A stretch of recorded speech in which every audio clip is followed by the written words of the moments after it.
the Ratta Supernote A6X, some user basics, my 7 favorite features, and the one tool it may end up replacing.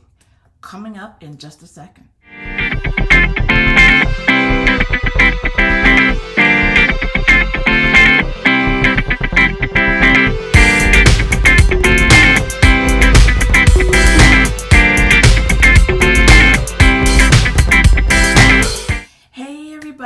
Welcome back to Writer Gadgets and Workflow. I'm K.L. Brady, and today is a great day. I'm finally getting around to it, guys. Finally getting around to doing the Ratta Supernote demo. And I have a new camera because I had some comments about not being able to see. So that should not be an issue today. So I'm really excited to test out my new camera equipment to see if the demo comes out a little bit better. But I'm just really glad to be here today. So what I really wanted to do was a few things. One, I wanted to do the demo, of course. I want to do the demo. Obviously, I cannot do all the features. I'm telling you, they have some other videos that go deep into the features for the A5X and the A6X. Please check those out. But I do want to show you the ones that make it worth buying for me, and I think for most people in their writer workflow, it will make it, it's where you will get the most utility out of the product. And hopefully something will resonate with you. So let's dig into it right now. All right, so now let's walk through some of these, the wonderful features of the Supernote. And then also I'm going to tell you about some things that kind of annoy me. Okay, so the first thing I want to do is, the first feature is the fact that, that it opens up wherever you left off. So I intentionally left it here because I was going to have to do the demo, but whatever document that you have open that you were last working on, that is where it opens up no matter what. So I really love that feature. That's my first favorite feature. Okay, so I'm going to walk you through a few of the elements here that are key to like just basic usability. Okay, so one of the first things that that I want to tell you about is the systems menu, where you can find the user manual. Okay, so you can find the user manual here. Go to there, you go to user manual, and this is going to be, basically explain all the features and how to use them. Okay, so I like having that on board, so that, if I have questions at any time, that I can just flip through here and actually find what I need. So great feature, that's here. All right, so that's the top menu, which basically covers the settings, your sync, the things that you care about, right? Your Wi-Fi, the synchronization. If you're using the cloud, which I am not, I do not have the cloud set up, I don't have the app set up, so we're not going to cover those things in this. Again, if you want to see more of that stuff, you can look at any number of videos that are out there for that stuff. Really, I'm just going to get into the writing stuff that's core to me as a writer. All right, so for me, the big thing to start with is the organization, right?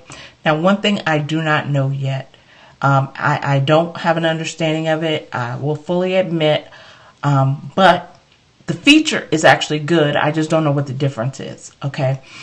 But what they have is they have a document folder, and one of the key things is that you can create your organization within your documents folder, right?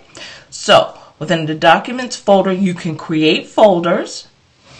Within folders, you can create nested folders. You can create Word documents, and you can create notes, all within here. So that would be feature number 2 for me, which is big.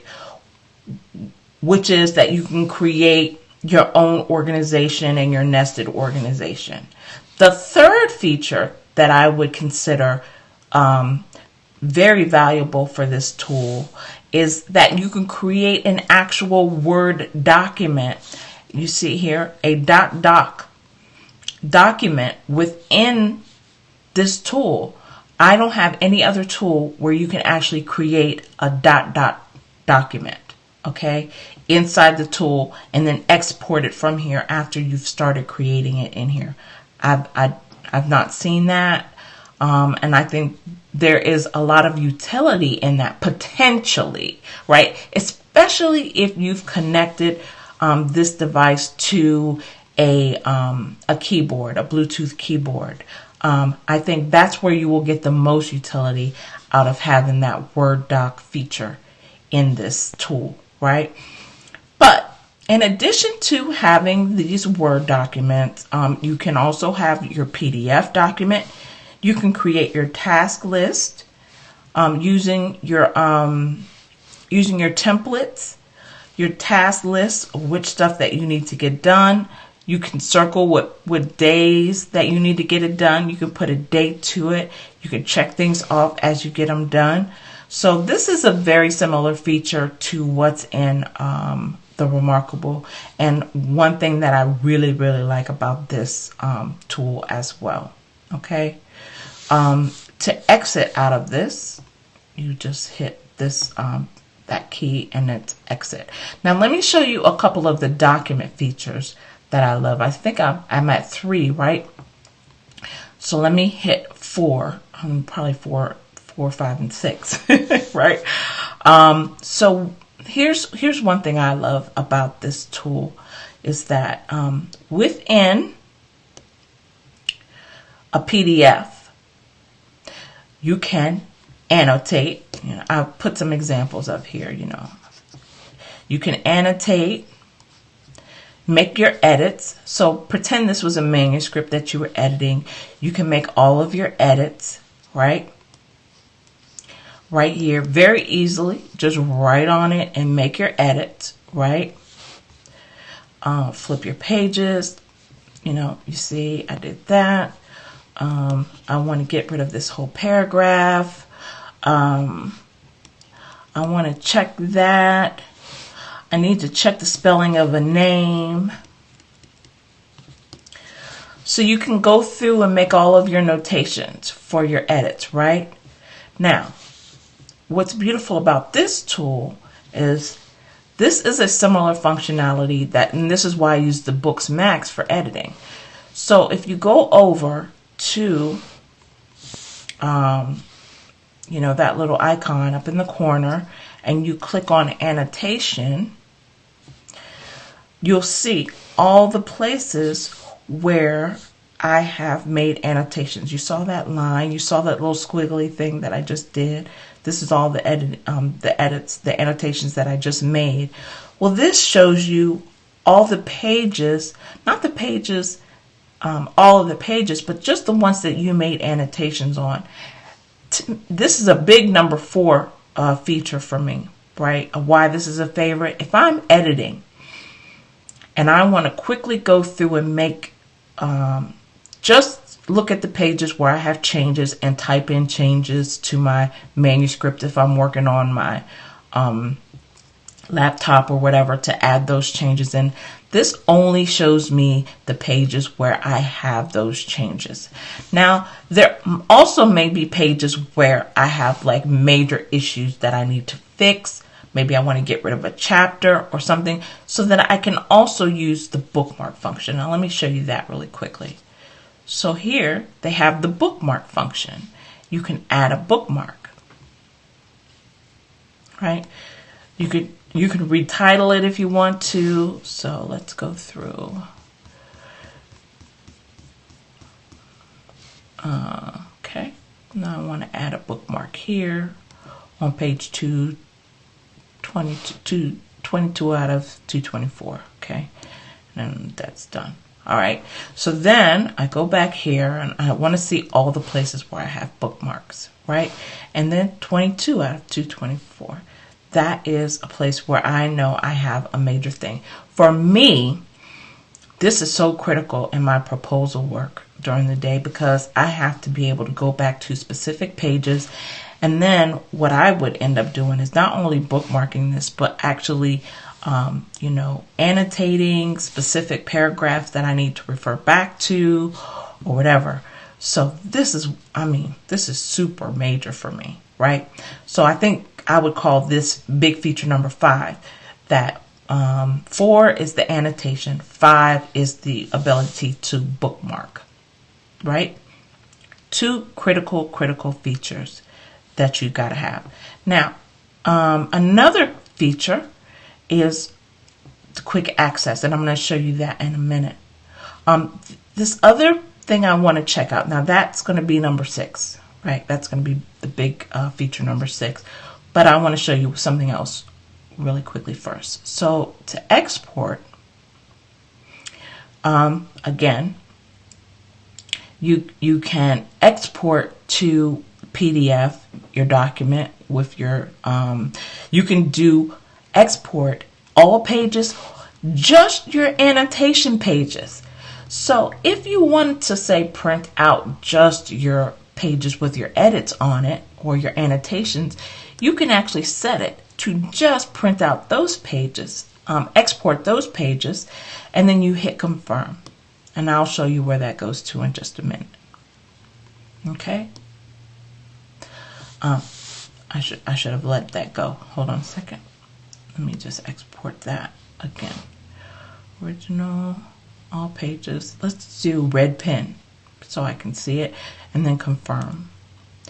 And then I'll let it just finish exporting because we're going to go to the export folder and see where that landed. This is actually the first time I've done it that way. I'm going to show you something different in a minute so we can confirm. All right. So, and the great thing is there's only one export there that I can think of. So that's awesome. Okay. So what we did, we made this a quick access page. Now let me show you what that is. The quick access page is, you can swipe down to get this menu, and then your quick access pages are right here. So I just made page 22 a quick access page. And so what it does is now if I had moved, let's just do it this way. Let's say, okay, let's go to 21.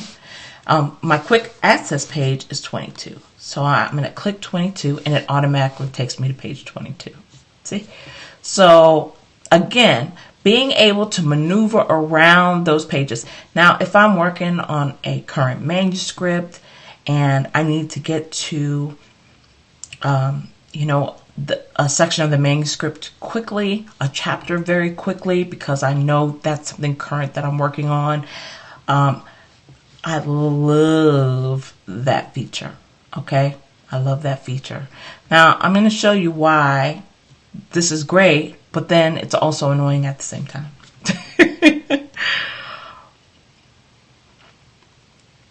All right, so I've told you 6 features so far, and I'm about to show you number 7, but I'm also going to show you why this is a little irritating. Okay, so what we're going to do is we're going to go to a note. So this is the notes page. Okay. Now the notes page is where, obviously, if you want to write longhand, you can write longhand. All right. This is your menu. Okay. Export, quick access. So some of these are similar. If you want to insert pages, you can do that here. You can copy a page. You can have an overview of your document, which is just going to show you an overview of all your pages. You can change templates here. So for the subscriber that's wants to have line paper options, I mean, here you've got tons of line paper options. Again, so lots of stuff.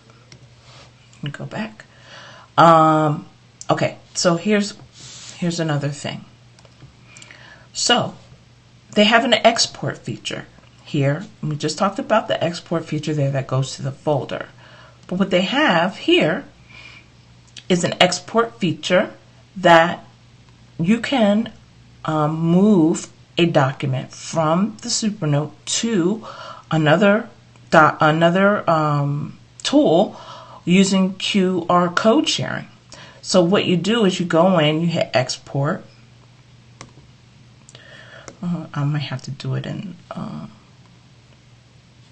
don't know if this is one. Yeah, so let's try it here. QR code sharing, it's supposed to create a QR code for you. Okay, and then you can use your iPad, scan the QR code, and the document comes up in your iPad. Now, at that point, you can move the document into Notability and mark it up further if you want to use a different tool.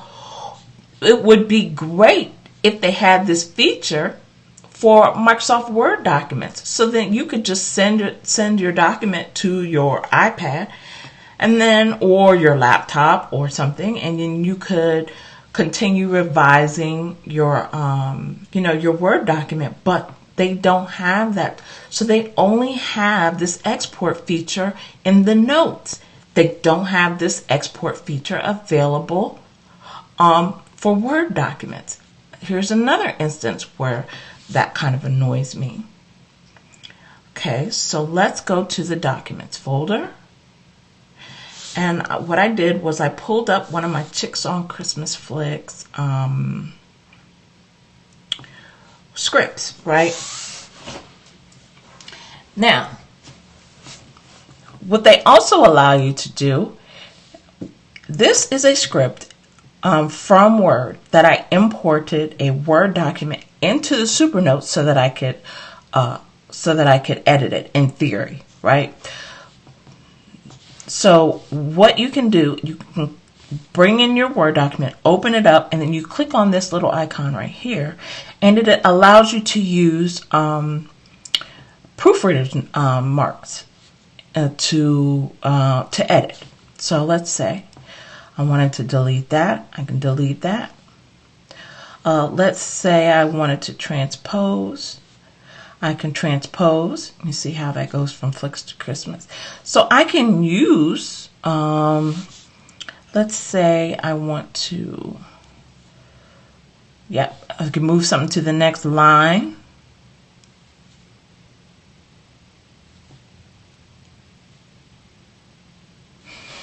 Right? So, I can, there's probably about 8 proofreaders marks I think that you can use in total. And again, those are explained in the instruction manual. But, so I can do this, and this is great. So what's the next thing I would want to do, right? What I would want to do is return this to my laptop, right? Now, an easy, so I'll say yes, I want to do that. So an easy way for me to export that.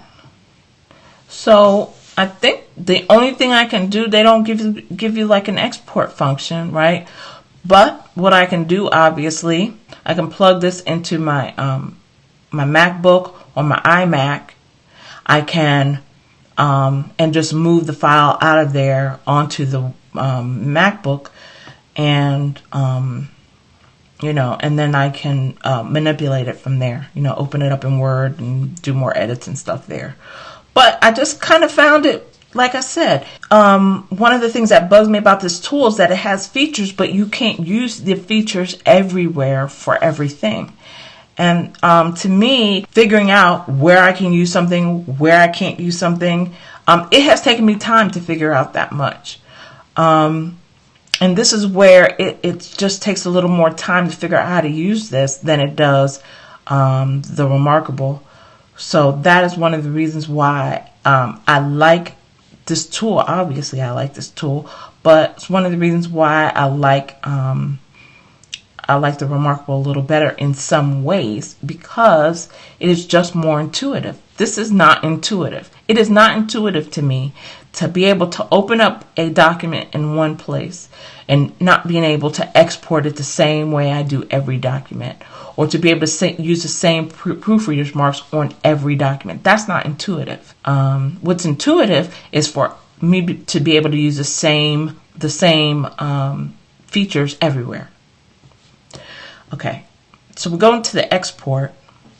Good. So you can do a list function, and this is the one that I exported today. And I made this a favorite, right? Let me see if that comes up. So, yep, that's one way that you can list, you can identify favorites, and then you can list your favorites. But again, that start feature is not everywhere. How you tell the difference, like, I don't know. So anyway, those are the major features for me that I really like about this tool, and also the things that kind of annoy me about this tool. I think there's one more thing that I didn't talk about, and that is this feature that I'm going to show you next. So so another thing that you can do in this hot 2, and I'm just going to show you. I'm using the word hot because it's just easy to write. Hot 3. Okay. Now, I want to go back to hot 2, and I want this to be a page that I can quickly access in my notes. So what's critical to know about this is that it is the notes section. It is not within a PDF, and it's not within a Word document, okay? But it is in the notes. So what I can do is I can make, if I want to refer to this quickly, I can make this a title that I can make quickly. So you circle it, you use this icon, you circle whatever you want to make a title, and then you use this table of contents icon, you hit that. And what happens is it shows up as an annotation, which is kind of awesome. So imagine if I had a really long document that I wrote out, and that I wrote out for various reasons, and I needed to make sure that I could find all the pages, like create kind of a table of contents, impromptu table of contents that I was able to actually search on and find. I could do that here. Or if I just wanted to find one chapter. So I actually can do that.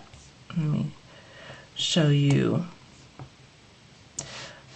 Okay, so I want to do this. I can also make it,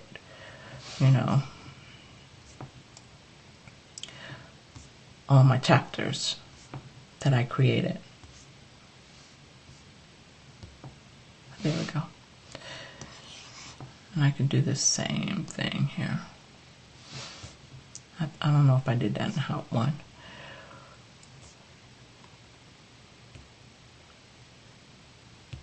It's moving a little sluggishly.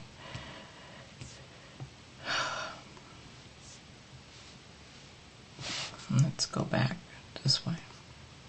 Okay.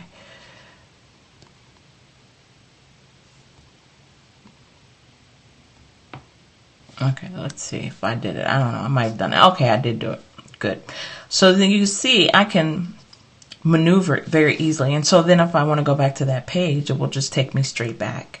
So that's another way where it allows me to easily maneuver through written documents, through PDF documents, or whatever. Again, these are great features if you're creating necessarily, but for if you are editing. To me, like there's some features in here that I don't even have in my Books Max that I really love, and I definitely don't have these in the Remarkable. But again, I would use the Remarkable for a different purpose. So that is pretty much going to do it for what I wanted to cover today in terms of the in terms of the features. And I hope this was helpful for you guys. So one thing I wanted to also talk about was just like my needs, right? Having the right tool available at the right time to do the right work.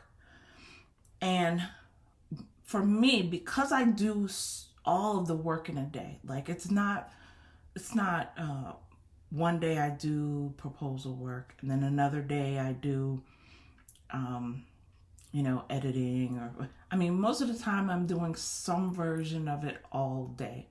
So I have to really have compartmentalize things in some kind of way.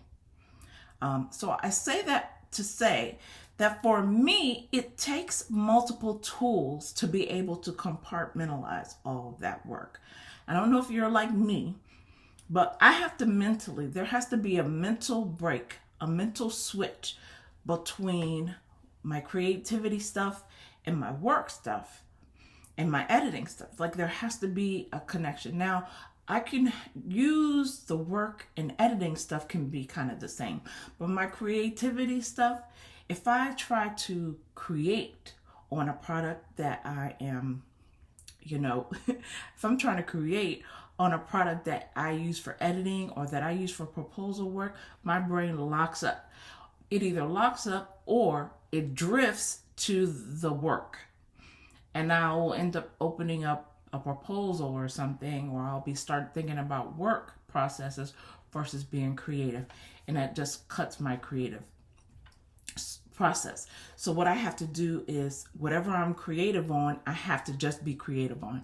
And whatever I work on, whatever I have to edit on or review or do my proposal work on, I just have to do that, which is the great thing, right? So for me, that's why my free write works for creativity, because that's all I do on it. There's no other kind of work going on the free write. It's just creativity. Same thing with my Remarkable. Now, I used to try and use the Remarkable for like all the stuff. And then I realized I can't do it because what happens is I run away from the Remarkable.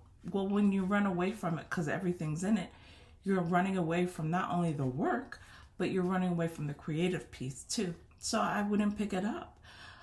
So I had to divide. So that's why I put all my work stuff in my Books Max. And then I could use my Remarkable for creativity, right? So that's kind of how things have just worked out for me in terms of making everything work, okay? Now, so I say that to say,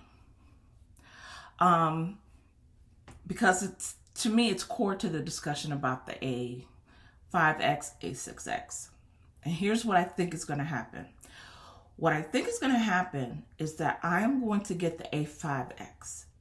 And I think, because I I mentioned that the A5X the Supernote may replace one of my tools.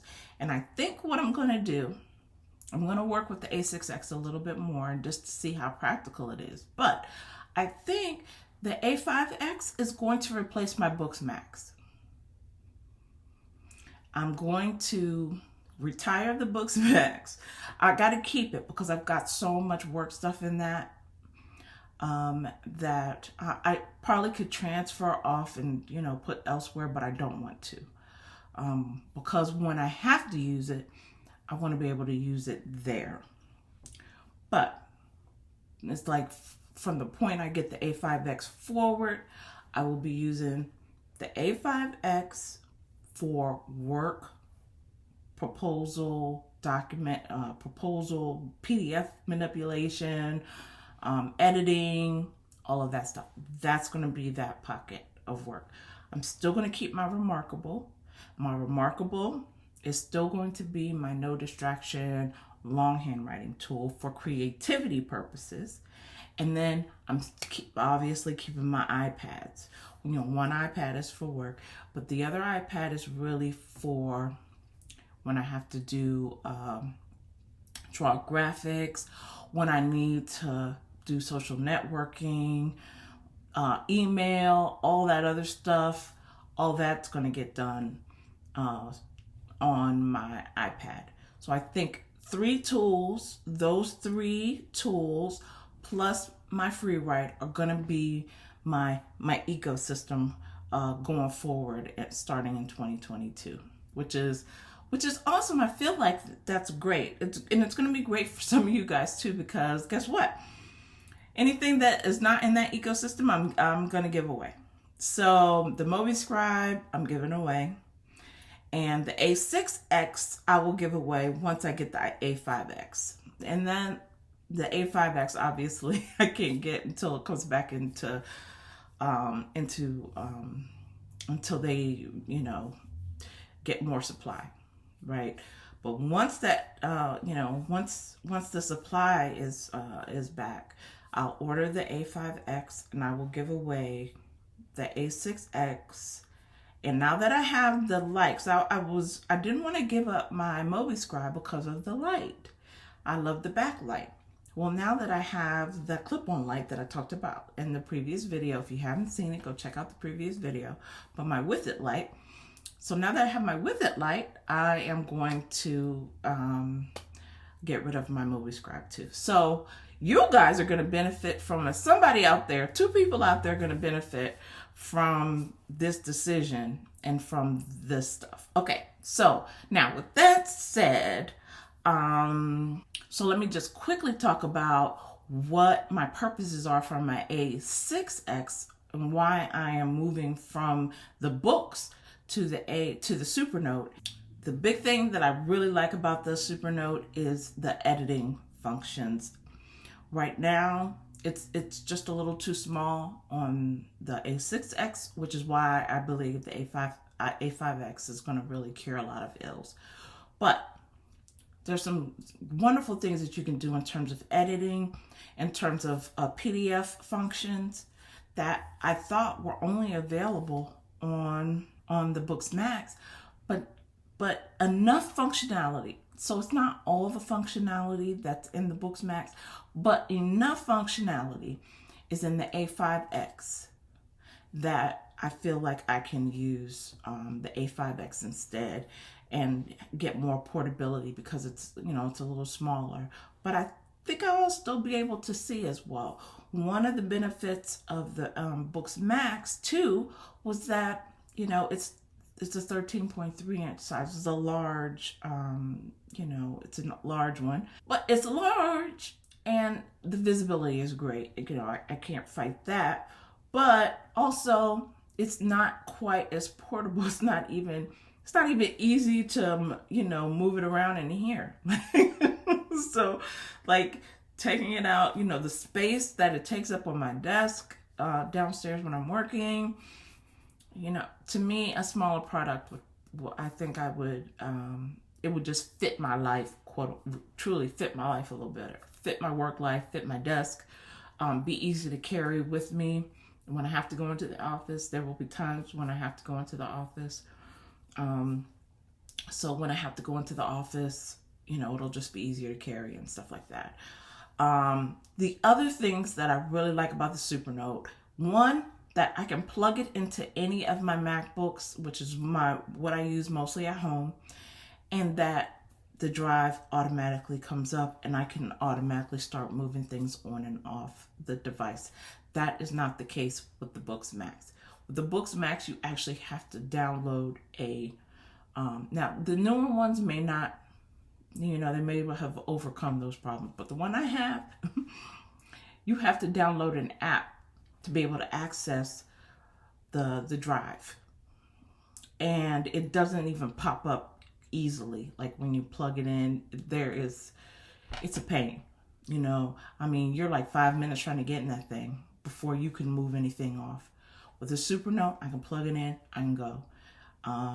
With me, those few minutes without that frustration, it makes a big difference. So that's why I'm definitely going with that. It also has the USB-C. The Supernote has that. My Booksnote does not have that. With the USB-C, it is compatible with the cord that I use for my iPads, for just about all my other products, except the books. So even my Remarkable 2, not the Remarkable 1, but the Remarkable 2 uses the USB-C. So to have one cord that I could use between all three and not have to carry, you know, different cords and different, that's just a huge difference. So I think really those are the key, you know, those are the key reasons. Yes, another thing I forgot to mention is the pens, right? So I want to talk to you really quickly about the pens that I have, that I've been using across products, except this one. Okay, so this is the A6X Supernote pen, the one that comes with the ceramic tip. This is the one I don't like. I used it today just because, you know, it goes with the Supernote, but it's not my favorite pen for this tool, but it is the one that comes with it. It's got a great weight, but it's not my favorite. Okay. This is the pen. This is the upgrade pen that comes with the Remarkable. And this is probably the one I use most frequently with it. It's got the Wacom tip, obviously. And on the Remarkable, it also has the erase feature. Okay. So I use this. Now this is an expensive pen. And if you don't have the Remarkable 2, like, you know, you'll have to kind of decide for yourself whether it's something you want to kick the money out for. To me, it has a good weight. It has a good weight, but like I said, also just the holding it, that experience is good for me. You see, it has like this flat side that is like a pencil, but then the rest of it is round. So for me, like holding it is super comfortable and everything. So that's one reason I really like this pen. This is probably my most favorite pen. And again, it has a Wacom tip, so that you can pretty much use it on any screen. It's not gonna damage the screen. Okay, love it. And then the last one is the bargain. This is the bargain pen. And this is the one my son loves. And he actually uses this one most often with the old Remarkable. I use this with the Max, and sometimes if I'm using the Max and I'm switching between tools, I also use it with the Remarkable, and I also use it with Supernote. So it works with all of them. It's got a Wacom tip. It is the Tab, the Samsung Galaxy Tab S3 pen. It is only $17.99. It is so inexpensive. The actual holding it experience is really good. Also on this pen, it has an eraser feature. I don't know if you can see that little button right there, but instead of flipping the pen upside down, you can just hold that pen down. And this eraser feature, I'm pretty sure it works on the Remarkable, and I think it works on the Books Max. So, you know, that's kind of a convenience feature. It's not a heavy pen, but because of the way it is shaped, kind of oval with these flat sides, if you can see that, it's actually very comfortable to hold. And the writing experience is similar to a gel pen. So this one is on Amazon. It is $17.99. Super cheap compared to most of the pens that you use with these tools. Easy to replace. And I gave it to my son specifically because if he loses this, it's $17.99. If he loses a Remarkable pen, that is going to be between $50 and $80. Big difference. So I definitely recommend these. And the Wacom tips, obviously, you can get these pretty cheap on Amazon as well. So I wanted to talk to you really quickly about the pens. And that is it for the pens. And that is all I've got for you guys today. Thank you so much for joining me and listening in. Next up, I'm going to demo a couple of actual writing and paper products. And so stay tuned for those. If you have any questions at all about the Supernote or anything that I can answer, any demos that you want to see, I do want to do a demo against with the Supernote against the Remarkable for the sole purpose of really just explaining why I think the Remarkable is more intuitive, right? But clearly the Supernote has more features. Yeah, so it's, you know, feature for feature, the Supernote is going to win. But for creativity and intuitiveness, I really like the Remarkable. So I am going to do a kind of a side-by-side just to show you the intuitiveness of the Remarkable, if that is something that's critical for you. So again, leave any questions you have in the comments. Obviously, you know, I will do a video responding to specifically to your question if it's something that I can't answer in the comments section. Don't forget to subscribe and hit that notification bell so you can find out when new stuff is coming out. Thank you for watching, and I'll see you next time.